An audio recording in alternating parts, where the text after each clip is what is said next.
Salve, salve, querido! Salve, salve você que é empreendedor, você que é nosso parceiro aqui assistindo sempre. Uma satisfação, sejam bem-vindos, sejam bem-vindas ao nosso Prospera, programa que tem sido realmente colocado para levar o conhecimento para você. Que Deus venha abençoar sua casa, sua vida, sua família. Eu tenho certeza que será realmente um dia muito especial.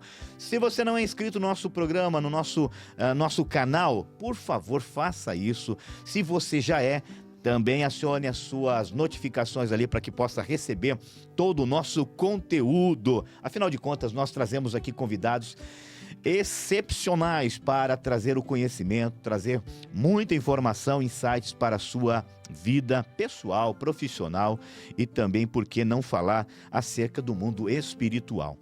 Bom, vou fazer uma pergunta para você. Qual o princípio ou quais os princípios são inegociáveis para um casal que trabalham juntos? Você sabe? Hoje nós vamos ter a resposta.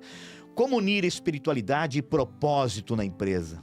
Olha só, não saia daí porque estas e outras respostas você vai alcançar através do nosso convidado de hoje, que já nos bastidores aqui me deu uma aula, né, acerca do que é uma camerata de Curitiba, principalmente a camerata, né?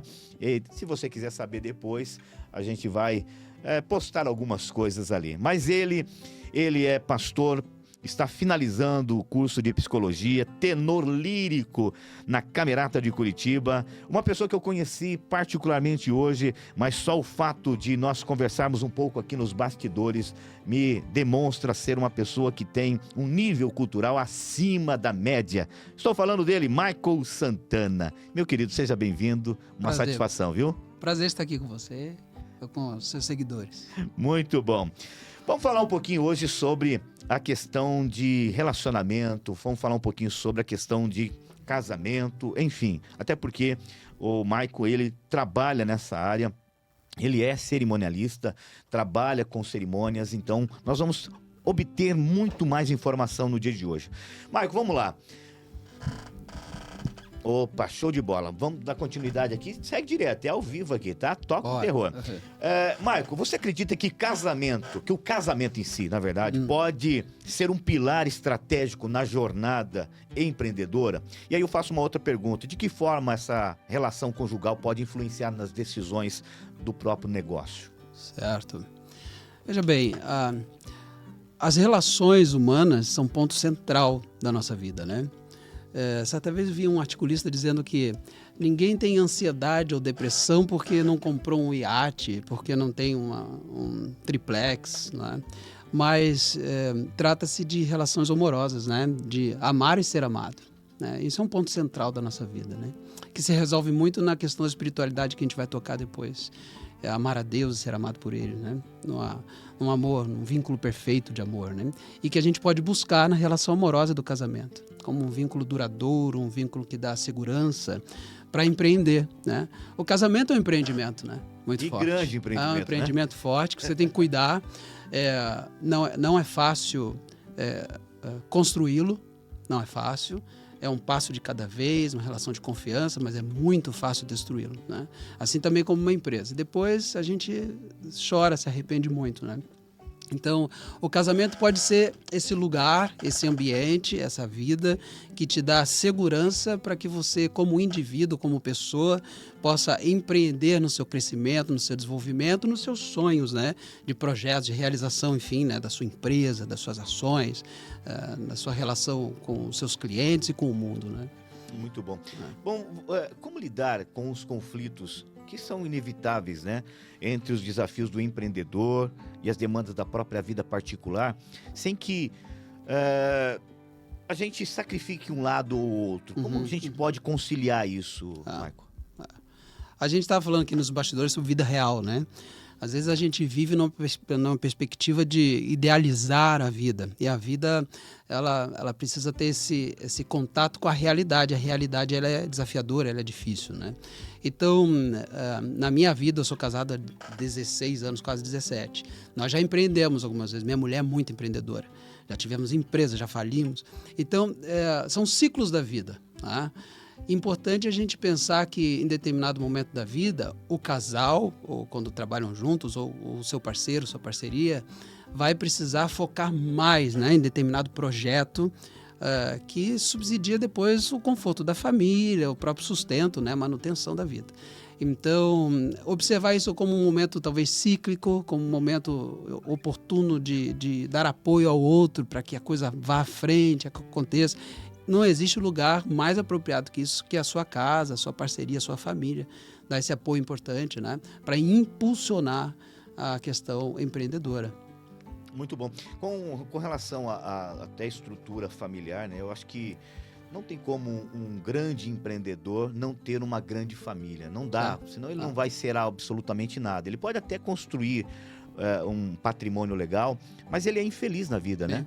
Até nesse sentido de ser completo, né? Um ser humano completo é aquele que se relaciona nas suas relações mais íntimas, né? Mais afetivas que estão no contexto familiar. Isso é muito importante. Agora, sobre família, eu poderia falar sobre essa capacidade de gerir as mudanças, né?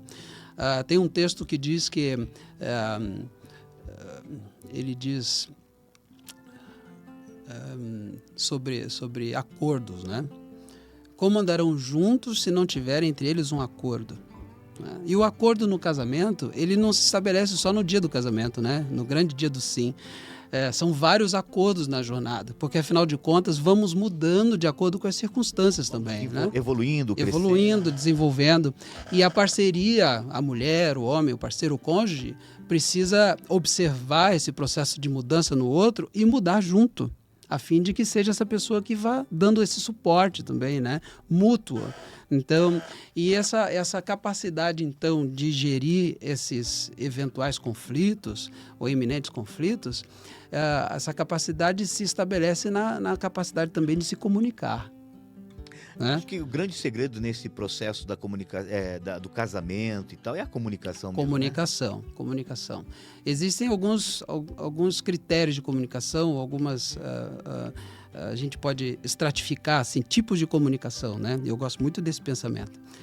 Existe a comunicação factual, né? Que acontece no casamento. Você chega em casa, tá assim, ela é trivial. Tá frio, tá calor. Nossa, hoje eu passei uma fome o dia inteiro porque eu não pude parar para trabalhar, né? Muito trabalho. Então isso é muito legal. E existe a comunicação conceitual, né? Não, aconteceu isso, o meu cliente falou determinada coisa, eu não concordo com aquilo vai contra os meus valores e tal, porque eu penso isso também vai dando segurança dentro da família. Afinal de contas, você comunica aquilo que você é através dos seus pensamentos, né?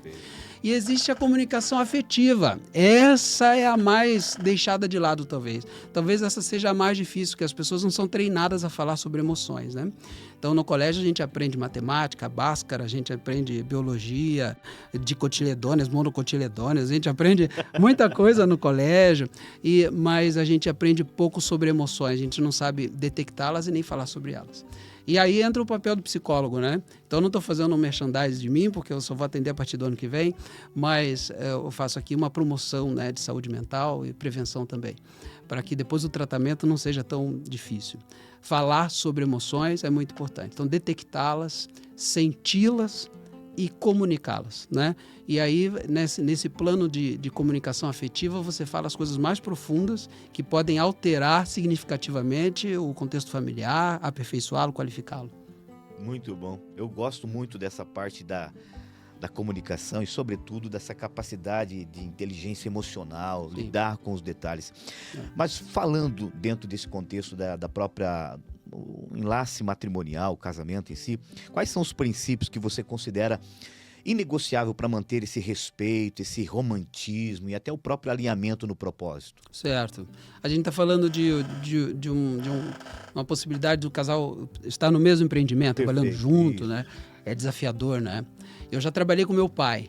E meu pai é uma pessoa fora de série, uma pessoa fácil de lidar, é um engenheiro assim. Quando ele falou fora de série, eu falei, mas deve ser difícil de lidar. Ele falou o contrário. Não, o contrário, uma pessoa dulcíssima, meu pai. Legal. E uma competência. Como que é o nome dele? Heloísio Santana. Isso. O meu pai tem 79 anos e até hoje trabalha e faz grandes projetos, metrô para São Paulo, ele é engenheiro elétrico. Viemos para Curitiba, somos do Rio de Janeiro, viemos para Curitiba porque ele fez o projeto elétrico do aeroporto aqui, lá em 95, né? Então ele continua trabalhando e uma época eu fui projetista. Eu estudei engenharia elétrica. Coisas da vida assim que vão constituindo a gente. Mas eu trabalhei com ele. Então o papo do dia a dia acabava sendo trabalho. Então esse cuidado é essencial, né? Eu penso que a ideia de papéis seria muito relevante para essa reflexão. A gente desempenha papéis na vida. Então, se o casal trabalha juntos, estão juntos no empreendimento, num sonho de realização de uma empresa, estão ali, é importante que eles não abram mão do papel marido e mulher, né? Mesmo como marido e mulher, a gente executa um papel dentro do quarto, que é onde está a intimidade do casal. Os afetos, as carícias, né? Então, trocando miúdos aqui, a mulher está trocando de roupa, o marido vai lá, dá um, né? Um afeto, esse é o lugar do quarto. Na sala já é outro papel. Ali muitas vezes estão os filhos, né? Então o afeto já é diferente, né? São os papéis. Talvez no ambiente de trabalho, o papel a se desempenhar é do parceiro de trabalho. Para que não se confunda, que não se confunda e não fique pesado. Que você não leve a relação amorosa para dentro do trabalho quando os assuntos precisam ser discutidos tecnicamente, os desafios, os conflitos ali do ponto de vista de gestão. Então, marcar reuniões para se tratar desse assunto no ambiente de trabalho, para que se preserve, talvez aí da casa, quando entram no carro juntos, já falem de outro assunto. Não, a empresa ficou, a gente agora pode tratar isso amanhã, a gente marca um horário e agora vamos curtir a vida de outra maneira, né? Que legal. Agora, empreender dá trabalho e tem crises quase que existenciais ali, né? Uhum. Toda hora você tem uma situação para resolver. Como que eu posso ter o apoio do cônjuge em relação a isso dentro de um trabalho, dentro da área profissional? Às vezes ele trabalha junto, mas às vezes também trabalha em outros ambientes. Como que eu posso trazer para esse cônjuge a informação da crise que eu estou passando, a diversidade que eu estou enfrentando dentro desse ambiente, para que eu possa crescer e continuar e persistir? Certo. A gente entra de novo no tema da comunicação, né? Talvez esse seja o desafio a ser vencido, né? E nem todos têm essa habilidade, né? Muitas vezes, bom, todo mundo, os falantes, né? Pelo menos falam, né? Os que não são falantes muitas vezes se comunicam por outros meios, né? Libras, enfim. Mas nós somos seres falantes. A palavra assume uma tal centralidade na nossa vida porque ela atribui sentido, significado às coisas. Então, nem todos têm a habilidade de comunicar coisas importantes. É importante procurar ajuda. O cônjuge pode ser essa ajuda, né? A gente estava falando de acordos, né? Acordo significa também andar lado a lado. Muitas vezes uma pessoa é muito agitada, muito rápida, muito hábil em pensar, e a outra tem um outro caráter, um caráter mais cuidadoso, observador, e muitas vezes os casais estão desincronizados, né? Então, esse acordo da caminhada também se estabelece no pacto de andarem juntos. Muito bom. Então, muitas vezes essa eventual deficiência, déficit, dificuldade de um parceiro pode ser sinalizado pelo seu cônjuge de maneira muito afetuosa, muito segura, dar acolhimento, né? E desenvolvimento. Não tem lugar melhor para desenvolvimento do que sua casa, né? Seu lar, sua família. Eu acho que dentro do ambiente de família é o lugar de mais aprendizado da Terra, né? Porque ali você tem duas pessoas totalmente distintas, com culturas, com pensamentos, e eu gosto de um termo utilizado que é alinhar as expectativas, né? Você precisa, para viver bem dentro do ambiente de família, dentro de um ambiente corporativo, seja vendendo, enfim, alinhar as expectativas. E a gente percebe, você que trabalha muito com essa questão de família, de casamentos e tal, que as expectativas de um nem sempre são as expectativas do outro e por isso tem esses problemas no relacionamento, não é isso? Exato. E entramos de novo na comunicação. Essa comunicação é importante, né? Importantíssima. É o ponto central, assim, porque muitas vezes a gente pensa que o cônjuge, ele imagina o que você está pensando. Ele adivinha as suas necessidades. Né? Então, absolutamente não é isso. Todas as necessidades precisam ser comunicadas, né? A fim de serem, enfim, resolvidas, né? A fim de serem acolhidas, né? Falando então sobre comunicação, que é uma recorrência aqui na nossa conversa, qual que é, na tua visão, professor, né? Você que trabalha com isso, também está se formando para psicologia, na área de psicologia, qual que é o treinamento, que tipo de conhecimento uma pessoa precisa ter para se comunicar melhor? Porque você comentou aqui, as pessoas muitas das vezes têm que imaginar o que a pessoa está querendo e sempre vai imaginar errado, porque não está realmente condizente com o pensamento dessa outra pessoa. Então, dentro da tua visão, qual tipo de curso, treinamento, capacitação que possa o nosso empreendedor, a pessoa que está nos ouvindo, falar, eu quero aprender porque eu preciso me comunicar melhor? Certo. Bom, você falou a palavra pensamento. Então, eu trabalho com a teoria cognitivo-comportamental, né? Nela, eu queria que o empreendedor compreendesse isso. Nela, existe a ideia da primazia do pensamento. Primazia do pensamento. Ou seja, tem um encadeamento até chegar no seu comportamento, naquilo que você faz, efetivamente, no seu comportamento, na sua ação. Então, a primeira coisa que vai ser, ou seja, o elemento principal para que você haja é o seu pensamento, sua capacidade de pensar, tá? Então isso constitui também suas crenças centrais, aquilo que você pensa a respeito de você mesmo, a respeito daquele ambiente. Então isso tudo vai gerar um determinado elemento que vai se mobilizar na sua emoção. Então primeiro você pensa, depois você sente e depois você age. Isso aí é o paradigma da TCC. Né? Então, você veja, alguém que vê uma chuva, está começando a formar aquela nuvem preta, vai chover, e alguém está pensando assim, ai, que benção essa chuva, vai molhar minhas plantinhas, porque eu rego minhas plantinhas, mas a melhor água é a água da chuva, minha plantinha gosta, vai ficar... E a outra está assim, ai, meu Deus do céu, vai chover, ai, eu não acredito que vai chover, porque... Então, as experiências de vida da pessoa vão gerar uma crença central a respeito de determinado assunto, determinado acontecimento. É o pensamento. Então, do pensamento vem a emoção. Então, enquanto uma pessoa está muito feliz, a outra está ansiosa, a outra está com taquicardia. Pela mesma situação. A situação é a mesma. Verdade. Você aqui e eu aqui olhando determinado fator, cenário, e pensando coisas diferentes e sentindo coisas diferentes. Imagina isso no casamento, tá? A respeito de tudo na vida, sobre clientes, sobre empresa, sobre vida conjugal, sobre... Então, filhos. Como é que a gente vive sem comunicar? Sem conversar sobre isso no aspecto até conceitual e afetivo, né?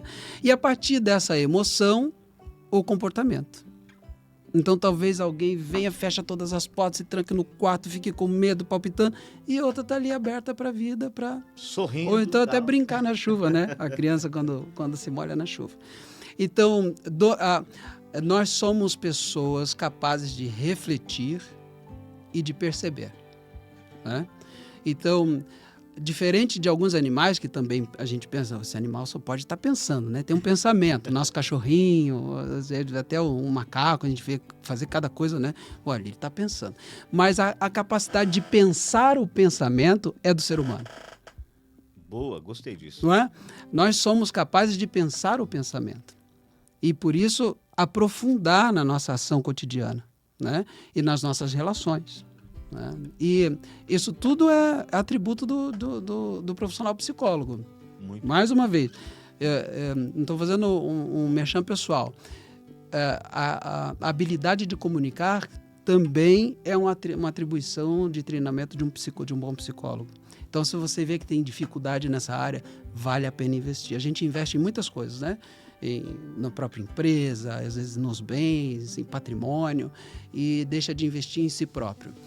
Às vezes nós somos cristãos, né? Acho que você tem um bom público cristão. A gente pensa, mas eu estou na igreja, eu falo com Jesus e tal, e também é de absoluta importância, né?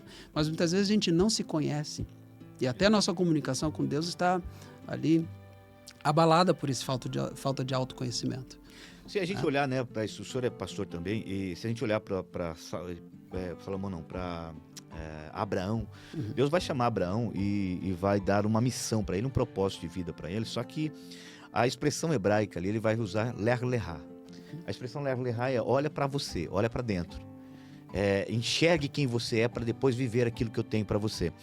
E eu acho que o que falta dentro do ambiente, tanto empresarial ou até mesmo da igreja, é realmente você ter um autoconhecimento. Sim. A gente precisa se avaliar, precisa entender os defeitos, precisa compreender aonde eu posso melhorar. E a maioria, eu também treino famílias hoje com treinamentos e mentorias, mas a maior dificuldade é a pessoa entender que precisa de ajuda. Sim. Né? Sim. O senhor que está se formando por psicólogo aí na área de psicologia, vai ter pessoas que chegarão ao senhor porque entenderam a necessidade. Mas a grande maioria, infelizmente, não consegue perceber Sim. o quanto está errado em determinada situação. Ah.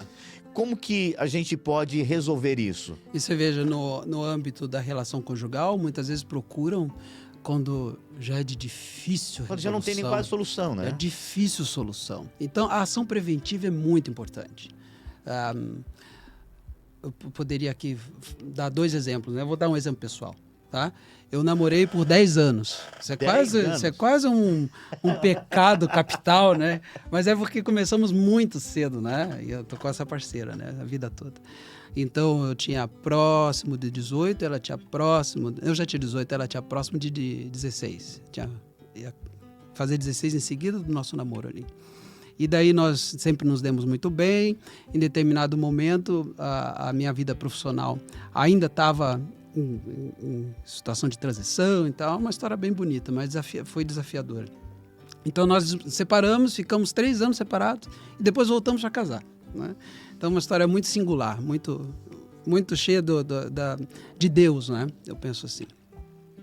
E depois de 10 anos nós casamos. No primeiro ano a gente se viu em casa com alguns conflitos assim, bestas, sabe? Sem sentido Sem nenhum, sentido. né? Eu falo isso porque eu também passei por isso. Passou por isso? Uhum. Como é que a pessoa se conhece há 10 anos, tem grande compatibilidade familiar, as nossas famílias são muito parecidas, né? Bem estruturadas, boa relação intrafamiliar, e a gente ali patinando em algumas coisas. Aí eu falei assim, amor, vamos procurar psicólogo agora. Ah, mas onde a gente vai? Está sem dinheiro. Vamos na sua, porque ela fazia terapia. Esse momento que a gente separou foi o momento que eu procurei terapia e ela também, psicólogos diferentes, né? E, aliás, mudou minha vida. Foi algo realmente muito marcante na minha vida. Pastor Edilson foi meu psicólogo. E ela, Silvana Calisto, uma psicóloga assim, excelente. Falei, vamos na sua, não tem problema, vamos lá. E a gente fez poucas sessões, mas que, olha, resolveram tantas questões, sabe? Então, procurar preventivamente é a melhor coisa. Agora a gente está falando de relação conjugal, mas não só. Eu atendo hoje na clínica da faculdade, né? Eu tenho uma paciente que é um avião, inteligentíssima, jovem, menos de 30 anos. E por que você está aqui? Eu falei, porque eu quero melhorar.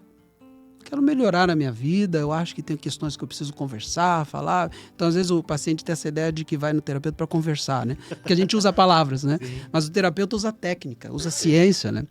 E, rapaz, essa guria, são 7 sessões, ela fez um empreendimento na sua vida de trabalho impressionante. Então, uma crença que ela tinha sobre si a impedia de crescer no seu ambiente de trabalho. Então, ela via tudo como negativo. Porque isso aqui não dá certo. E nós usamos algumas técnicas. Ela hoje está sendo cogitada por 4 áreas dentro da empresa para promoção.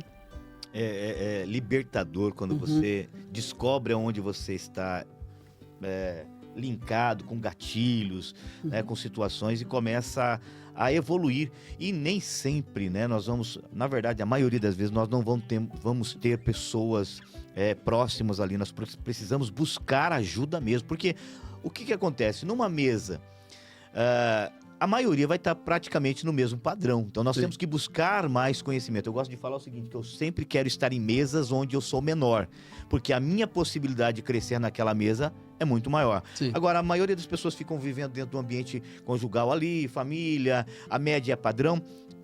Pega essa palavra que o professor está dizendo aqui para nós, né? Busque ajuda, principalmente antes de estar no estágio que é quase que irremediável. Sim. É importante isso.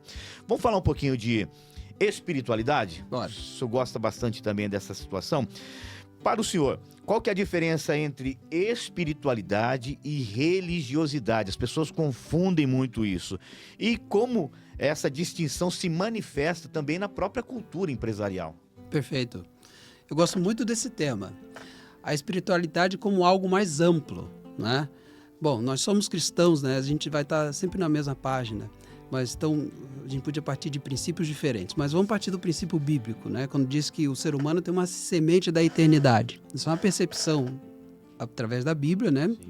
Da revelação da humanidade. A humanidade, todos os homens e mulheres têm ali uma semente da eternidade. Então a gente vê nas tribos indígenas relação com divindade. A gente nas nações, nos povos mais remotos, sem comunicação com outros, ali existe uma semente de divindade.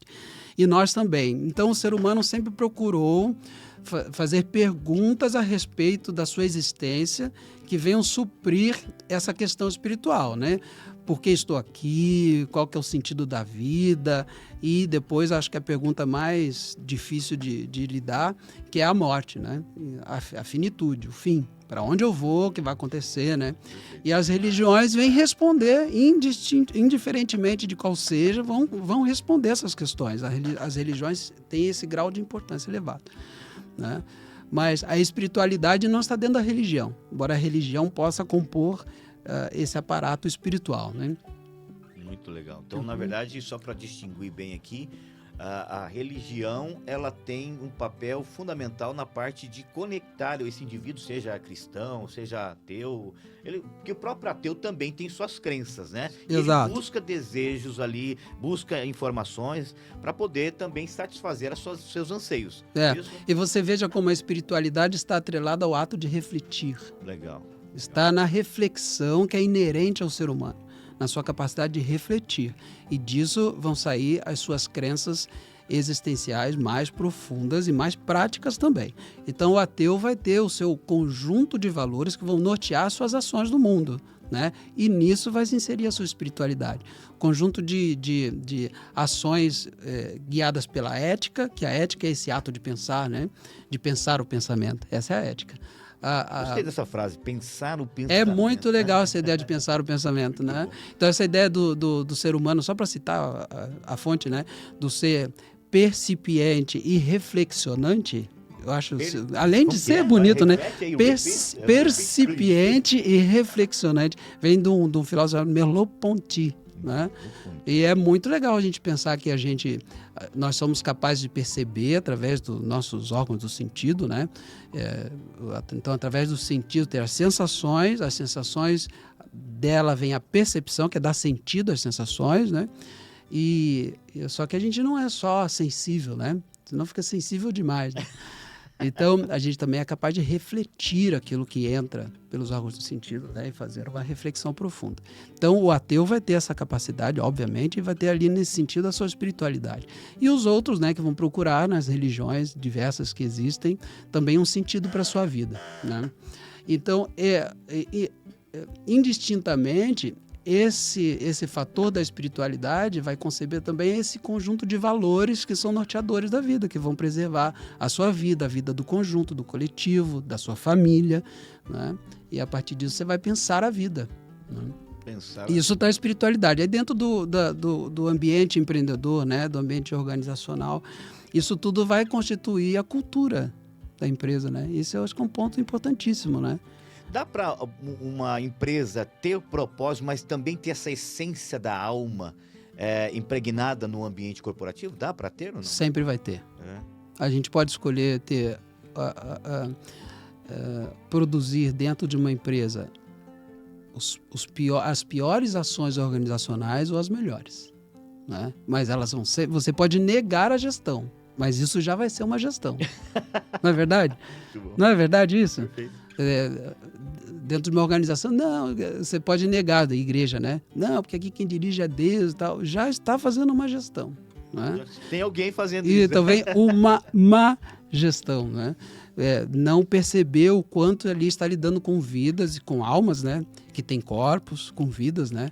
E então estabelecer um tema muito importante na psicologia organizacional, né, da qual eu também gosto muito do assunto, é a cultura organizacional. E essa é a mais difícil de mexer, é a que dá mais resultados.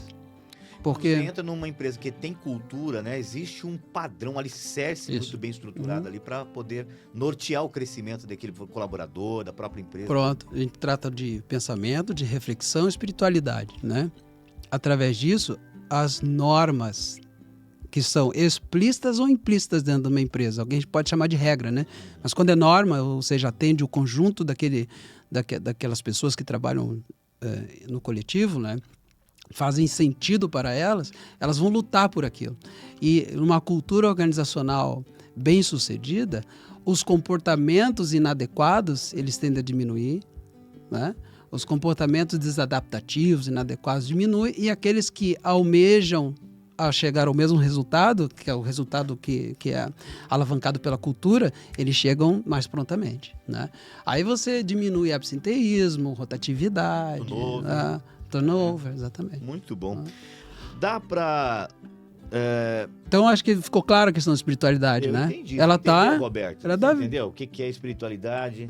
Muito bom. Tá na vida. Dá pra gente pensar dentro do ambiente profissional a questão de influência também espiritual da questão da liderança e as suas decisões difíceis, né, na área de empreender. O âmbito espiritual dá para ser exercido com essa liderança lá no mundo corporativo? Eu penso que sim, absolutamente, absolutamente. Quando a gente fala sobre liderança, a gente trata muito dessa relação que verifica o caráter do líder, né? O quanto ele pode ser digno de confiança. Só assim existe liderança, né? Se eu pensar, bom, eu estou liderando, eu sou uma pessoa cristã, então que tipo de ética está pode impregnar o meu trabalho, né? Aí eu penso em alguns textos bíblicos, como fazer ao outro como quer que vos faça. Isso é muito importante, né? Tem nesse verso um conjunto de ações que você pode ou não realizar, sendo um líder, não é verdade? Muito bom. O texto, na verdade, ele vai trazer a informação que nós precisamos entender a necessidade dessa pessoa, né? Auxiliar naquilo que ela precisa e não naquilo que nós, muitas das vezes, desejamos, né? Falamos de alma, de novo, na organização, né? Outro texto que eu acho que pode nortear a nossa vida como empreendedor, né? Fazer não como para homens, mas para Deus. Ou seja, com excelência. Nossa, a excelência está... Você acordou, você já está fazendo com excelência, né? Então, você vai tratar com os seus stakeholders, né? Como chama? Os seus clientes, os seus parceiros internos ou externos, da melhor maneira possível, respeitando, um respeito absoluto pela pessoa humana, né? Isso vai nortear o pessoal que é da área comercial, né? O pessoal da área comercial, a minha avó dizia assim que ela usava uma expressão chamada peer corococor, que às vezes aumenta um pouco, né? Inventa, você vende alguma coisa que não é exatamente aquilo que o produto ou o serviço realmente realiza. Então, esses princípios norteadores éticos e espirituais estarão inseridos aí no dia a dia. Muito legal. Bom, eu trabalho na área comercial há 25 anos e quando eu entrei na área comercial, era exatamente esse processo, né? O cara mente muito, o cara fala muito, mas se a gente for observar o contexto de quem realmente trabalha na área comercial, que tem os valores, tem a espiritualidade, o processo, ele tem técnica, ele tem capacidade de empatia, ele se coloca no lugar do cliente, ele entende a dor do cliente, né? Então, tudo isso, por isso que é importante, às vezes a gente falar de espiritualidade dentro do ambiente corporativo, é importante porque você tem um profissional engajado, você tem um profissional com caráter, com ética. Acho que o que está realmente faltando é o olhar desse empreendedor, que é o líder, o CEO da empresa, em contratar pessoas que sejam realmente espiritualizadas, que tenham esse viés, né, de uma religião, independente de qual que seja, não é Sim. porque nós somos cristãos aqui que nós estamos, tem que ser, não. É óbvio que nós, propagadores do reino, queremos que você aceite a Cristo como Salvador, mas a grande ideia, e se a gente for olhar em Harvard, por exemplo, existem vários estudos focados nessa situação de que uma pessoa mais espiritual na empresa, ela gera muito mais resultado também, né? Claro, claro. É isso. Então, é uma perspectiva que você pode adotar no seu processo de seleção, de recrutamento, mas também adotar para si, né? Enquanto CEO, enquanto líder daquela organização. Então, como celebrante de casamento, né, eu penso que o meu propósito de vida é fazer, além daquela cerimônia, né, mas atribuir sentido espiritual àquilo que eu faço, pessoalmente, né, que não é religioso propriamente, né, mas não tratar o casamento, a celebração como agora eu tenho um momento para falar de Jesus e fazer aquele proselitismo, né, que pode ofender os convidados, até mesmo as pessoas que te contrataram. Mas atribuir isso à minha vida, né, não abrir mão desse elemento central na minha vida e, de alguma forma, inspirar os noivos com quem eu vou ter maior tempo de contato, né? Então, nesses encontros que eu tenho prévios com eles, atribuir esse sentido, essa capacidade de reflexão esse ato memorial tão significativo para a vida deles, do qual nunca vão esquecer, mesmo que se divorciem futuramente, que a gente não espera, mas eles nunca vão se esquecer desse dia. Mas que seja, então, um dia absolutamente significativo, cheio de sentido, de propósito e, portanto, de espiritualidade. Quando o senhor chegou aqui, nós estávamos conversando, o senhor trouxe um assunto que eu quero trazer aqui à tona também na mesa, mas aquilo ali, quando o senhor falou, eu comecei a fazer reflexões, Roberto, e eu comecei a imaginar o seguinte: quão importante alguém que tem um nível espiritual tão elevado, que entende o seu papel, mesmo não estando inserido em determinados locais que ele deveria, dentro de um âmbito, vamos assim dizer, dentro daquela caixinha que todo mundo constrói. Certo. Né? O senhor, por exemplo, comentou conosco aqui que realiza cerimônias e, inclusive, vai realizar a cerimônia de uma pessoa que não é cristã, que é ateu, e uma pessoa que tem um viés espiritual muito elevado. E a gente olha para o contexto dessa formação, né, desses dois, é totalmente diferente. Olhando para a palavra de Deus, não andarão dois se não tiver o mesmo propósito. A gente pensaria nessa situação. Mas o papel do senhor como alguém espiritualizado, dentro de um contexto cristão, é como o senhor disse, trazer para esse casal oportunidade de conhecer a verdade, no meio do caminho, quem sabe até ter uma nuance diferente e estratégias diferentes lá atrás. Como que é isso para o senhor? Porque o senhor comentou aqui que vai, inclusive, celebrar o casamento dessa que foi para mim e para o Roberto aqui impactante. Mas como o senhor vê como o papel fundamental do senhor ali? Certo. Então vamos pensar agora do todo para o caso específico. A gente está num mercado de casamento que é uma indústria em que rola muita grana. Eu imagino. Que envolve muitos fornecedores e é riquíssima, milhares de casamentos por ano em Curitiba.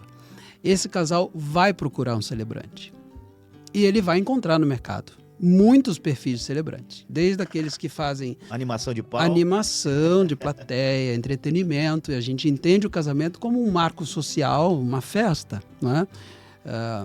Então, um rito de passagem muito importante. E eu me coloco dentro desse mercado não para ser melhor do que ninguém, mas para fornecer ao mercado uma perspectiva muito autêntica, muito minha, né? Que vem a partir da integração da minha vida, de tudo que eu recebi e realizo, né? Então, como pastor, como músico, né? Sou um músico de performance, da música de concerto, e agora também nessa formação de psicologia.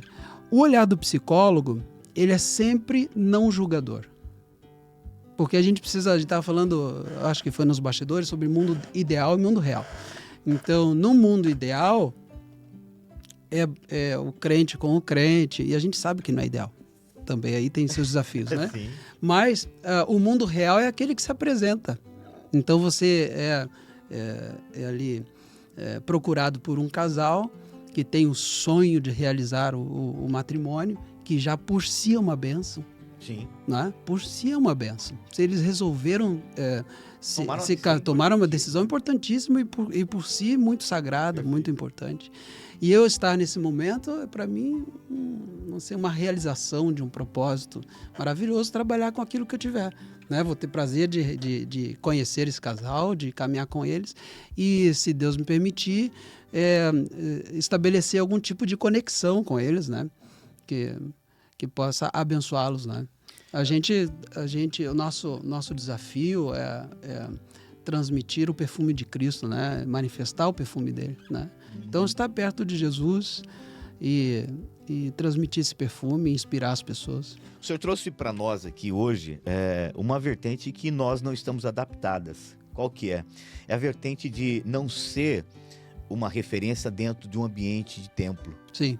Mas principalmente uma vertente de influência, de conexão com Deus lá fora, onde o ambiente é real. Isso. Onde as pessoas estão totalmente distintas, até mesmo fora de processos, propósitos, e o Senhor aparece, seja um empreendedor também espiritual, trazendo para os colaboradores, e o Senhor vai trazer ali para o casal, né?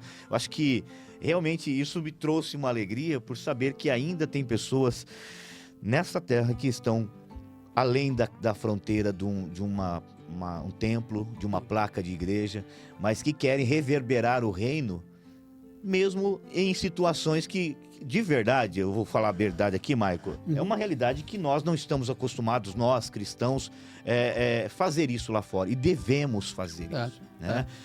É um papel fundamental. Agora, como que isso despertou em você? Me fala. Veja, eu não me sinto especial nesse sentido. Eu penso que isso é um chamado para todos nós. Seria o correto, né? Para todos nós. É a nossa missão urbana, né? Quem vive nas cidades aí. Então, utilizar a sua profissão como um meio de manifestar aquilo que é o conjunto das crenças centrais e mais importantes da sua vida, que no caso do cristão é Jesus, né? Então, se você é um médico, claro que você não chega ao médico, você está com dor no rim, o médico vai atender o seu rim, ele não vai orar com você. Perfeito. Não é o que se espera de um médico, que ele ore com você. A não sei que esse médico seja seu amigo, né? Então, eventualmente, ele vai orar com você. Mas nem é correto, ele está buscando ali um médico. Ele está procurando, tecnicamente, uma solução para a sua saúde. Mas ali é um médico cristão, ou um cristão médico, né? E ele, invariavelmente, deve ali inspirar a sua vida de alguma maneira, né? Você é um engenheiro, você é um psicólogo, então não é exatamente um psicólogo cristão, mas eu penso que você pode ser um cristão psicólogo, um cristão médico, um cristão empreendedor, não é? Então, não é exatamente uma conduta confessional, mas é uma conduta que vem do coração, né? E se manifesta nas suas ações, na maneira como você se relaciona e como você pode mudar a sociedade dentro dessa engrenagem, fazendo parte, né, dessa engrenagem. Você se sente tão pequenininho na engrenagem, né? Eu me sinto assim. Pode mudar a vida de uma pessoa, né? Uma pessoa que vier e de alguma maneira puder ser inspirada, tocada, né? Então, aí você já ganhou o mundo inteiro. Como que nasceu esse desejo? Em relação ao celebrante? Isso. Porque você vê que eu estou em muitas frentes, né? Celebrante. Celebrante. Entrei na psicologia no sentido de cuidar de pessoas, que sempre foi assim, eu gosto de pessoas, né? Gosto de conversar com elas, de ter esse contato mais profundo, né? Então, era um sonho muito antigo. Quando veio a pandemia, veio a oportunidade, né? Estava em casa, eu estava sendo remunerado pelo meu trabalho e vi ali, agora que eu vou entrar. Entrei no início, foi meio à distância, assim, né? Porque não tinha as aulas presenciais por proibição até de legislação. E dali 1 ano e meio começou a presencial e foi a oportunidade de eu adaptar toda a minha rotina para liberar as noites e fazer o curso. Eu pensei que eu fosse fazer o curso em 7 anos, porque eu trabalhava algumas noites, mas no fim mobilizei as coisas e vou concluir em 5 anos. E no meio do curso me veio a ideia de trabalhar com suicídio, que é um tema muito sensível, muito importante. 380 mil suicídios de adolescentes só em 2000 e até 2022. Nossa, a gente está muito conectado, porque eu ia falar agora, né? Que existe uma taxa de suicídio muito elevada em idosos, mas é surpreendente em adolescentes, né? Essa não aceitação e vinculada à mutilação e tal. E muitos erros, né, sobre suicídio, muita desinformação, né? Enfim, então é uma área que me chamou a atenção do suicídio, quando o professor falou assim, olha, veja bem, a pessoa que vai trabalhar com suicídio, em determinada abordagem lá muito específica, você vai ter o seu paciente vai ter contato do seu telefone, você tem que estar sempre em área de boa comunicação, então você tem que repensar se pode ir numa chácara, tem que saber se tem comunicação, porque em alguma eventualidade você pode ser chamado. Você não pode se drogar, você não pode se alcoolizar, porque você tem que estar sempre online. Então é quase um sacerdócio. Quando ele falou assim, opa! Peguei o propósito. Peguei, Mas agora, recentemente, foi até uma coisa muito eventual. Uma pessoa do nosso convívio, eu da minha esposa, falou assim, eu vou casar. E eu falei, mas eu achei que você já era casado. Não, eu sou juntado com meu companheiro há muito tempo, agora a gente vai casar. Eu falei, tá, e vai ter algum aspecto religioso no seu casamento? Não, mas eu vou fazer uma cerimônia e vou chamar um celebrante de casamento. Eu falei, como assim celebrante? O que é isso, um celebrante de casamento? Não vai ser um pastor, um pai? Não, um celebrante social. Ele vai lá e vai fazer o casamento. Aí ela falou assim, você tinha que ser celebrante de casamento. Eu falei, eu? Mas como é que é isso? E daí fui procurar saber, né? E achei uma coisa interessantíssima, né? Porque eu percebi que poderia atribuir muitos propósitos, como tem falado até agora.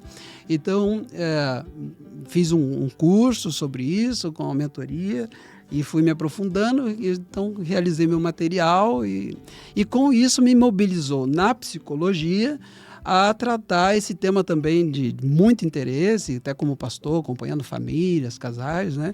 E esse interesse, assim, então, na relação conjugal. E daí já fui para pós-graduação, como eu tenho o canudo, né? A graduação em teologia, já estou fazendo pós-graduação em TCC, como eu falei, teoria cognitiva comportamental para relacionamentos. Que legal. Tem sido bem bom. Michael, você percebe que ao longo da nossa jornada, nós vamos... a gente vai descobrindo o nosso propósito ao longo da nossa jornada. Sim. A gente trabalha numa área, trabalha na outra área, vai se desenvolvendo, vai crescendo, e a gente até num tempo não temos consolidado o processo de propósito real. Tá. Mas tudo isso vai se encaixando, porque você falou que fez o curso de psicologia, é pastor de igreja, aí você entra numa área que vai tratar pessoas que estão num processo de casamento, não tem um pastor, não tem uma direção de sacerdócio e tal, mas você está ali, ou seja, você já percebeu que o nosso propósito vai se consolidando e para chegar a gente vai ter que passar por tudo que a gente passou? É isso. As nossas experiências,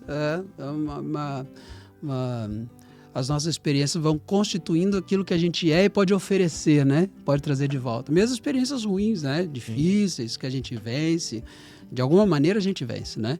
E elas vão constituindo a sua essência, aquilo que você é, e você pode, se bem trabalhadas, trazer em retorno à sociedade para o desenvolvimento, né, da vida coletiva, né? Muito legal. Que práticas espirituais, como oração, meditação, silêncio ou leitura, você considera fundamental para manter o equilíbrio no meio do caos do negócio, por exemplo? Certo. Vou falar em ordem geral, assim, para o público todo, não só para cristãos, né? Perfeito, perfeito. Então, a psicologia da terceira onda tem atuado muito no controle da ansiedade e numa efetividade maior em relação à vida, às relações e aos momentos de desafio, de conflito, utilizando um termo chamado mindfulness. Já ouviu falar? Não, isso não. Mindfulness na tradução seria uma atenção plena. É estar vinculado ao tempo presente. Olha só. Como um mecanismo de manutenção e de apropriação de uma saúde mental, tá? De uma boa saúde mental. Então, você é o exercício de não estar no passado, embora ele exista, o que traria depressão, né? Sim. Então, os fatos difíceis do passado, os traumas, os gatilhos que nos bloqueiam, as situações da infância, palavras que ouvimos, não estarmos lá, embora não possamos negar que elas tenham existido. Então, um processo de aceitação do passado, importante. Legal. Então, trabalhar o passado no sentido de como constituem um presente melhor. Como experiências que podem te fazer uma pessoa melhor. Então, esse é o papel do passado.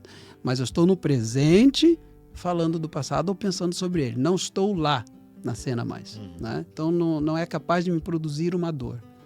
Esse é o ponto que a gente quer chegar. E estando no presente, a gente não está no futuro.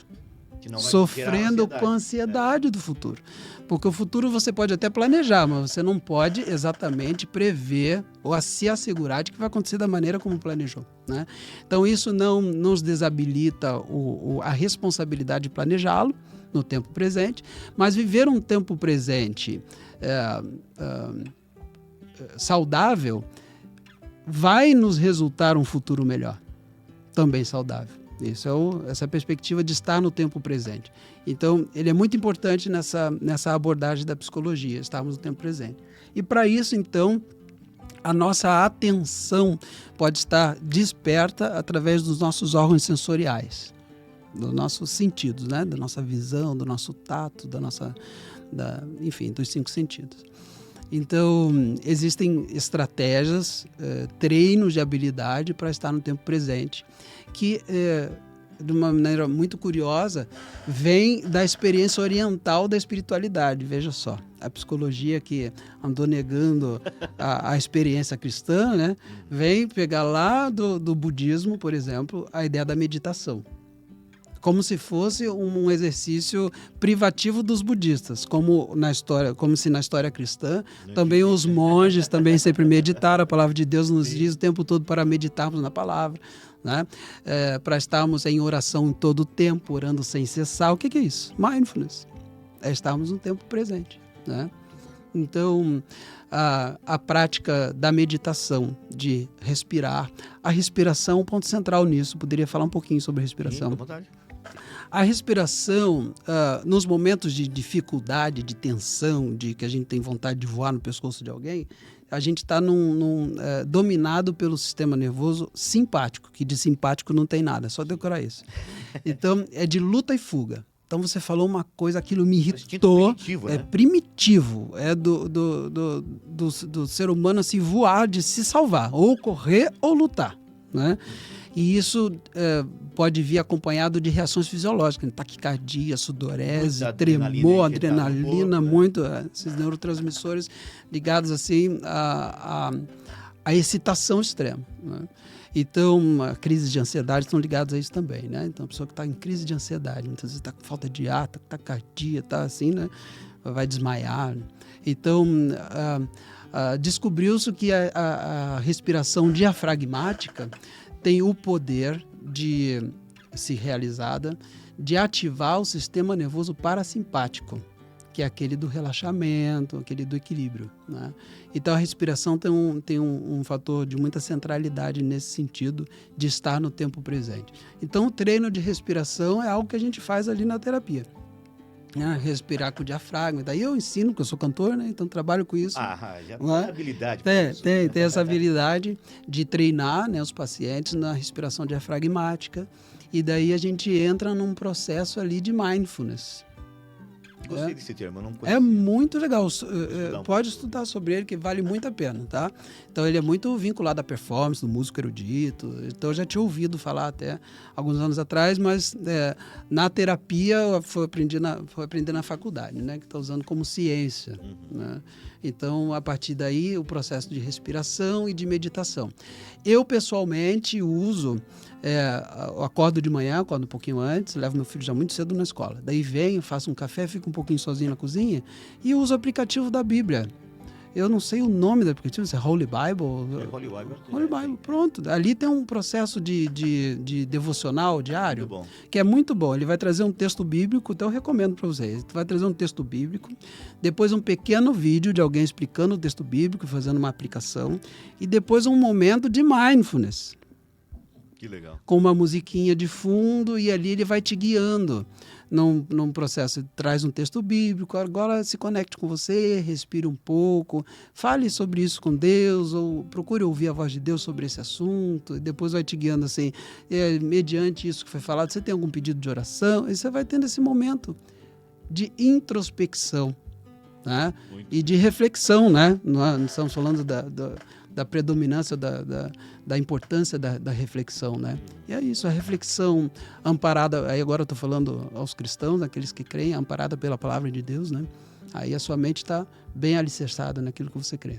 A própria neurociência tem pesquisado e percebido que as pessoas que oram, ela acabam utilizando um gatilho no cérebro que dá um prazer e consegue trazer, inclusive, um âmbito de vida, uma sobrevida ainda maior para aquelas pessoas que meditam, né? Então, hoje, querendo ou não, a espiritualidade, o ambiente espiritual, seja na empresa, seja no ambiente de casamento, né? Você trazer isso vai te dar realmente uma vida em abundância, como a própria palavra nos diz. Michael, eu poderia ficar aqui horas, porque realmente eu gosto dessa sua comunicação, que é uma comunicação mais filosófica, né? Eu gosto desse tipo de comunicação, mas nós vamos trazer você mais vezes aqui, tá? Se você puder, obviamente, nós vamos trazer aqui para trazer alguns outros assuntos que eu acho que é importante para o nosso público. Mas como que o nosso público, nossa audiência pode te conhecer mais? Como que a nossa audiência pode, de repente, desejar aí, querer que você seja o celebrante, contratar você? Você comentou também que tem um e-book, que nesse e-book você transborda também o conhecimento para esse celebrante. Me conta um pouquinho, fica à vontade. Tá, vou começar pelo e-book. Fica à vontade. O e-book me chama muita atenção. Eu penso que foi um resultado de uma experiência, como a gente está falando, muito autêntica, né? Eu acho que realmente ele é muito exclusivo. Talvez ninguém tenha pensado nisso, que é aplicar essa abordagem do conhecimento da ciência e da TCC e das terapias contextuais ao contexto de celebração do casamento. Então, eu criei uma ideia de aplicar como registrar as memórias do casamento de uma maneira absolutamente efetiva através das técnicas e da habilidade de mindfulness, ajudando então os noivos, dando habilidades a eles antes do casamento, em 3 encontros que eu dou, faz parte do meu serviço. Olha que legal. Dar esses 3 encontros, claro, na medida da agenda dos noivos, né? Vai que os noivos não têm uma agenda mais atribulada, mais difícil, eles pedem esse serviço que eu estou dando para eles. Mas que os ajuda então a estabelecer no dia, na hora do casamento, algumas ações que vão facilitar no registro de memórias. Que legal. Coisas simples até, posso até dar um spoiler aqui, para quem não tem meu e-book, mas uma coisa que eu fiz no meu casamento, e tá no e-book, quando a minha mulher leu, falou assim, mas a gente fez isso aqui, eu falei, fez? Ela lembrou e eu não lembrei, olha só. Me traí na minha memória, mas para ela foi inesquecível. E depois que ela falou, eu falei, claro que eu fiz isso. Eu dei no dia do casamento, eu dei para minha esposa um perfume que foi o perfume do nosso primeiro beijo. Olha. Tá? É um homem diferenciado, porque eu não lembro nem que eu comia ontem. Né? Olha só. E dei esse perfume para ela e ela foi para a cerimônia com aquele perfume. Que legal. Eu vou fazer merchan aqui da Boticário, mas é o Florato em Blue. O Florato em Blue. É top, então, no vai. primeiro beijo lá, quando ela tinha 15 anos, eu lembro daquele cheiro. Que legal. Isso é um registro de memória. Então, o sentido olfativo no registro de memórias. Então, esse é um elemento que eu treino nos noivos, né? Aí tem o tátil, tem o visual. E você consolida o processo, né? Consolida o processo desse ato memorial. O casamento é um ato memorial. Legal. Então, tudo isso estou fazendo por quê? Porque eu quero dar um serviço exclusivo para o mercado, porque eu quero que os noivos... Também, mas é porque eu gosto de ver o casamento, o ato da cerimônia, não só como um ato em si que eu fui lá e prestei um serviço. Sim. Mas eu prestei um serviço que vai ajudar os noivos a consolidarem memórias importantes que marquem convicções inabaláveis para os momentos desafiadores que vêm na família. Eles vêm. Às vezes uma situação de enfermidade, uma situação crítica financeira ou de relação mesmo. Então, não, mas as memórias que eu consolidei em mim fazem parte de mim e delas não quero abrir mão. E não abre mão do seu casamento. Muito bom. E como é que o pessoal consegue para me encontrar? Eu acho que o lugar mais fácil é o Instagram, né? Celebrante Maico Santana. O meu nome é M-A-I-C-O. Isso é um caso com a minha mãe, então não posso reclamar. É Maico e Santana com 2 N's. Você vai me achar lá. Que bacana. Maico, foi uma honra, uma satisfação. Como eu disse, quero trazer mais vezes aqui, até por conta desse pensamento mais filosófico. Eu gosto disso. Acho que você tem essa habilidade. tem muito a contribuir com o nosso pessoal. Realmente foi uma satisfação conhecê-lo. Tenho certeza que o nosso público também vai gostar, tá? Deus abençoe sua vida. Continue nessa caminhada, porque realmente você está fazendo a diferença. É uma coisa que todo mundo deveria fazer, mas não faz. Mas pelo menos algumas pessoas estão dispostas a isso. Pessoal, nós estamos finalizando mais esse podcast. Se você gostou do nosso conteúdo, por favor, vai lá, se inscreva no nosso canal. Se você ainda não é inscrito, se inscreva. Se você já é, por favor, também acione lá as notificações, compartilhe, até porque nós vamos entender se você é apenas um consumidor de conteúdo ou se você é um propagador de conhecimento. Por favor, nos ajude, nós lhe pedimos com muito carinho. Deus abençoe vocês, nos vemos no próximo episódio. Maico, uma alegria, viu? Deus abençoe. Valeu.